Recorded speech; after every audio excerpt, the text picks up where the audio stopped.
Hello everyone, good morning. मैं अंजलि यादव।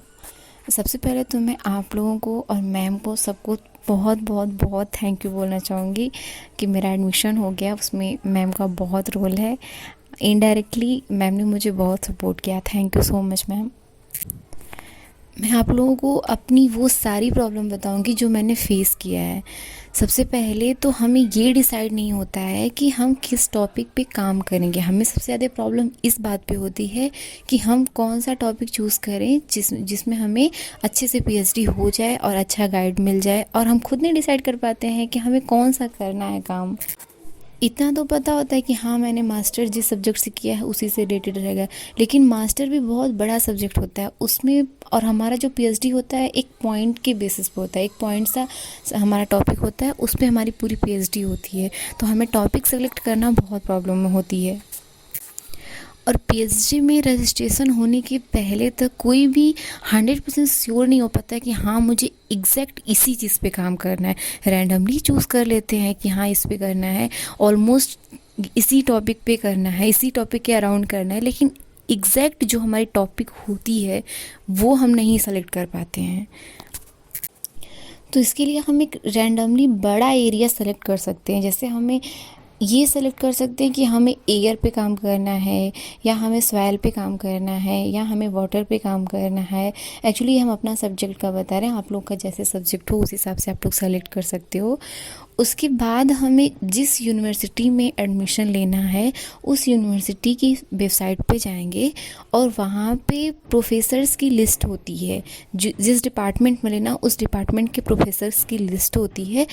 उस list को खोल के उसके बाद वहाँ पे सर लोगों का कॉन्टैक्ट नंबर और मेल होता है और उनका डिटेल होता है। तो पहले डिटेल चेक करिए कि कौन से ऐसे टीचर्स हैं जो आपके सब्जेक्ट से रिलेटेड काम करवाते हैं। आपको जिस भी टीचर का लगे, 2 4 या एक टीचर का, कि हाँ, ये हमें अच्छा काम करा सकते हैं या हमारे सब्जेक्ट से रिलेटेड काम करा सकते हैं, तो उन सर को अपना सीवी मेल करिए। और रैंडमली कुछ एसओपी टाइप लाइक प्रपोज़ल अपना कुछ लिख करके, जैसे कि प्रपोज़ल में कि हमें आगे क्या काम करना है, या हम इस एरिया में इंटरेस्टेड हैं, आगे काम करना चाहते हैं। और मास्टर्स में डिसर्टेशन के टाइम पे लोग कुछ काम किए रहते हैं, बहुत सारे लोग वही काम अपना आगे बढ़ाते हैं पीएचडी में। तो उसमें ये भी लिखिए कि हमने डिसर्टेशन में ये काम किया हुआ है और हम आगे इस टॉपिक पे काम करना चाहते हैं। ये सब चीज़ें हम अपने प्रपोज़ल में लिख के वो प्रपोज़ल और सीवी दोनों टीचर्स को मेल करिए। उन टीचर को मेल करिए जो आपके सब्जेक्ट से रिलेटेड काम करवाते हैं। उसके बाद आपका 2 दिन 4 दिन में मेल आएगा या नहीं भी आएगा। अगर टीचर इंटरेस्टेड होंगे तो मेल आएगा। अगर आपकी सीवी में इंटरेस्टेड होंगे, आपके प्रपोज़ल में इंटरेस्टेड होंगे, तो वो लोग मेल भेजेंगे आपको, या फिर जिस तरह से भी रिप्लाई दें, कॉल करने को बोले या फिर बुलाएं। तो उस तरह से आप जैसा भी रिप्लाई आता है आप वैसा बिहेव करिए। अगर वो बुलाते हैं तो मिलने जाइए, और अगर कॉल करने को बोलते हैं तो कॉल करिए, या फिर और कुछ मांगते हैं वो अपना मास्टर वगैरह की डिग्री, या फिर जो भी है अपना हाई स्कूल इंटर की। बहुत लोग हाई स्कूल से लेकर के लास्ट क्वालिफिकेशन तक सारी डॉक्यूमेंट्स मांगते हैं। जो इंटरेस्टेड रहते हैं वो लोग ये सब चीज़ मांगते हैं, तो आप वो सब चीज़ें मेल करिए उन्हें। फिर वो टीचर आपको बताएंगे कि उनके पास सीट अवेलेबल है या नहीं, या फिर कब खाली होगी उनकी सीट। जैसे अगर कोई प्रोफेसर हैं तो उनके पास 8 सीट होती है। अगर 8 पे कोई स्टूडेंट है, या किसी 1 2 का खाली है, या फिर 1 2 लोग की पूरी होने वाली है थीसिस, तो वो आपको बताएंगे कि हाँ, मेरी इस सेशन में खाली होगी, या फिर इस वाले सेशन में हम अभी बिज़ी हैं या फ्री है, जो भी जैसा बताएंगे। तो उसके बाद अगर वो रेडी हो जाते हैं आपको आपके प्रपोज़ल पे और आपके सीवी पे आपको लेने के लिए, तो आप उनसे बोलिए कि सर, अब जब भी फॉर्म आता है उस यूनिवर्सिटी का, ऐसा बोलिए कि सर, हम जब फॉर्म आएगा तो हम फॉर्म भरेंगे। अभी अगर आप अलाउ करिए तो हम लैब में अपना काम शुरू करें, क्योंकि पीएचडी थोड़ी बड़ी प्रोसेस होती है, थोड़े लंबे समय तक चलती है। तो मेन जो होता है वो काम होता है। 6 महीने बाद अगर आपका रजिस्ट्रेशन होता है तो ये कोई बहुत बड़ी बात नहीं होती कि हमारा 6 महीने बाद रजिस्ट्रेशन होगा तो हमारा लेट काम पूरा होगा। किसी का 4 साल में कंप्लीट होता है पीएचडी, किसी का 4.5, किसी का 5, किसी का उससे भी कुछ मंथ ज़्यादा लग जाते हैं। तो इसका ये इशू नहीं रहना चाहिए कि मेरा जब एडमिशन हो जाए, जब रजिस्ट्रेशन हो जाए तभी हम लैब ज्वाइन करें और काम करें। उसके बाद आप जब भी फॉर्म आए, जैसे अगर सर अलाउ कर देते हैं लैब तो आप जाइए, जब भी फॉर्म आए फॉर्म भरिए। तो आप जो भी, जब तक आप, अगर आप लैब जाएंगे तो आप कुछ पेपर्स पढ़ेंगे, उस सर के लैब से जो पब्लिश हुए हैं वो पेपर्स पढ़ेंगे तो आपको आइडिया मिल जाएगा कि हाँ हमें इस सब्जेक्ट में इस टॉपिक पे हमें काम करना चाहिए। और वो गाइड जो रहेंगे वो आपको खुद बताएंगे कि हाँ इस पे ज़्यादा काम हुआ है, इस पे कम काम हुआ है।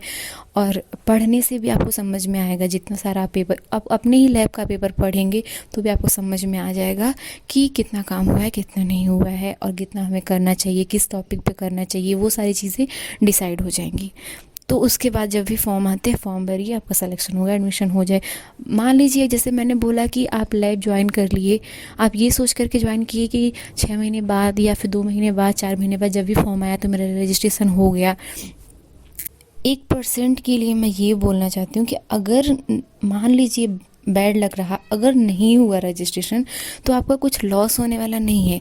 आप अपना रजिस्ट्रेशन उसके बाद वाले सीज़न में भी करवा सकते हैं, कहीं और भी अप्लाई करते रहिए।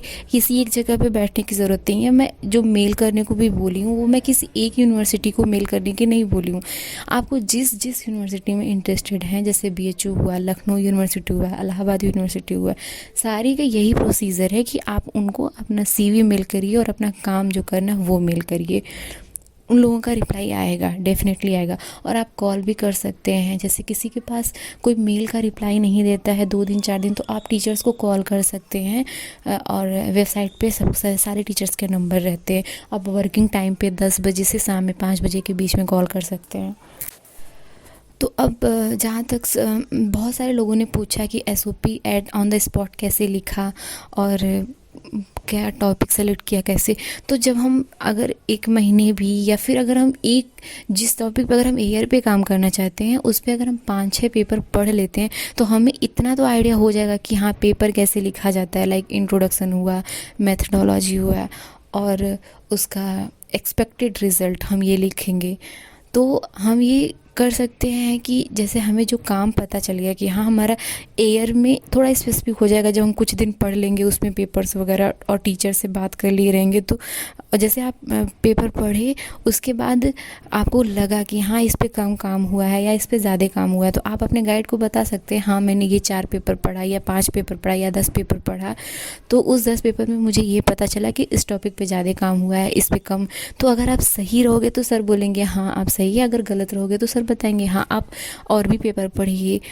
तो ऐसा सर मतलब जो गाइड रहेंगे वो आपको रिकमेंड करते रहेंगे और सारे पेपर और साइट भी बताएंगे कि कौन से साइट से आपको अच्छा पेपर मिल जाएगा, कौन से साइट से आपको रिसेंट पेपर मिल जाएगा। ये सब रिसेंट पेपर देख करके समझ में आएगा कि कौन सा काम मैक्सिमम हुआ है, कौन सा काम कम हुआ है, किस में ज़्यादा हुआ है, किस में नहीं हुआ है, किस में बिल्कुल ही नहीं हुआ है। तो वो सब चीज़ें आपको पता चल जाएंगी। और जब आप 10 पेपर भी, 15 पेपर, 10 पेपर, 8-10 ऐसे इतने सारे पेपर पढ़ लोगे तो आप लोग को समझ में आ जाएगा कि हमें रैंडमली इतना समझ में आ जाएगा कि हाँ हम क्या लिखें, क्या मतलब अपना टॉपिक क्या रखें एसओपी का। तो बस आप टॉपिक रखिए। और टॉपिक में ऐसा थोड़ी, जब जो ही काम नहीं हुआ है तो उस पर कोई कितना ही लिख पाएगा, एसओपी में भी कितना लिख पाएगा। हमें बस इतना लिखना है, जैसे हम कोई भी टॉपिक लिए उस टॉपिक का टाइटल लिखे, उसके बाद इंट्रोडक्शन में हमें जनरल लिखना है कि जो टॉपिक से रिलेटेड वो क्या होता है। और मेन जैसे टॉपिक का जो लाइनें होती हैं ना उससे क्वेश्चन पुटअप होते हैं। जैसे मेरा था induce systemic resistant in for biotic stress in wheat plant. तो मेरे से पूछा गया था ये इंड्यूस सिस्टमिक रेजिस्टेंट क्या होता है, बायोटिक स्ट्रेस क्या होता है, वीट प्लांट में और कौन सी कितनी सारी तरह की डिजीज़ होती हैं। ये सारे जो टाइटल होता है उससे ज़्यादा क्वेश्चन होता है। उसके बाद आप जैसे जो काम हुआ रहेगा वही सब बताएंगे कि हाँ इसमें इंट्रोडक्शन में ये काम हुआ है, वो काम हुआ है। इस तरह से बहुत सारे ऐसे काम हैं जो अभी नहीं हुए हैं।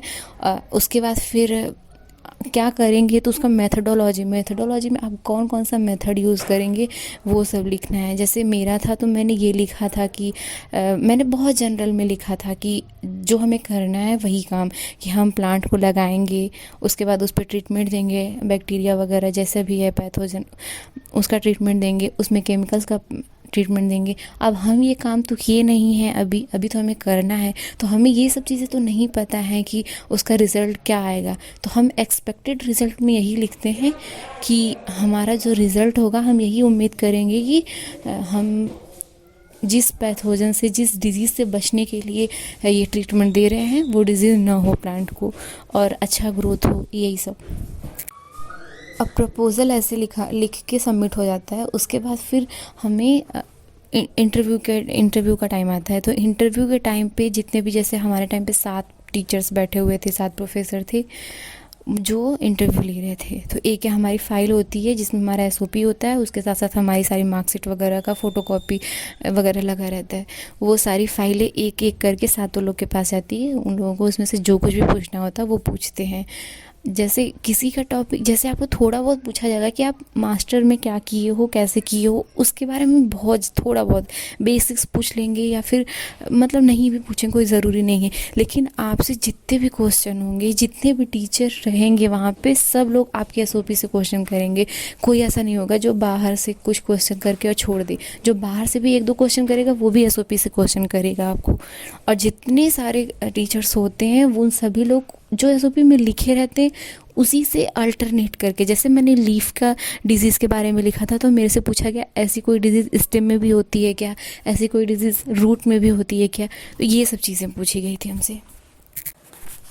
Thank you. जिसको भी कोई प्रॉब्लम होगी तो वो मेरे से कांटेक्ट कर सकता है, मैम से कांटेक्ट कर सकता है। मैं दोबारा बता दूंगी जो भी पूछना होगा। और बीएचयू का अभी फॉर्म आने वाला है 2020 सितंबर सेशन का। बीएचयू में 2 बार फॉर्म आता है, एक बार आता है सितंबर सेशन में और एक बार आता है मार्च सेशन में। तो अभी ये जो मेरा एडमिशन हुआ है वो 2020 के मार्च सेशन में हुआ है। कोरोना की वजह से मार्च सेशन का एडमिशन अभी दिसंबर में हुआ है, लेकिन अभी 2020 का सितंबर सेशन का फॉर्म आने वाला है। और सितंबर सेशन में जिनका मास्टर है वो सब लोग दे सकते हैं, जिनका मास्टर हो चुका है, चाहे उनका नेट हुआ हो, एलएस हुआ हो, या फिर जेआरएफ हुआ हो, या फिर ना हुआ हो, बस मास्टर एलिजिबिलिटी है उसकी, मास्टर होना चाहिए। जिनका मास्टर है और नेट, एलएस, जेआरएफ या फिर गेट वगैरह कुछ भी नहीं है, उन्हें एग्ज़ाम देना होता है। जो एग्ज़ाम को क्लियर करते हैं वो इंटरव्यू देते हैं, उसके बाद उनका एडमिशन होता है। और जिनका नेट और नेट, एलएस या जेआरएफ या गेट या कोई भी स्लेट या फिर कोई, मतलब जो भी नेशनल लेवल के टेस्ट हैं उसमें से कोई भी क्वालिफ़िकेशन, कोई एक क्वालिफाई किया हुआ है तो वो उसके लिए एग्जाम्प्टेड रहता है। वो डायरेक्ट इंटरव्यू के लिए उसको जाना पड़ेगा। Thank you.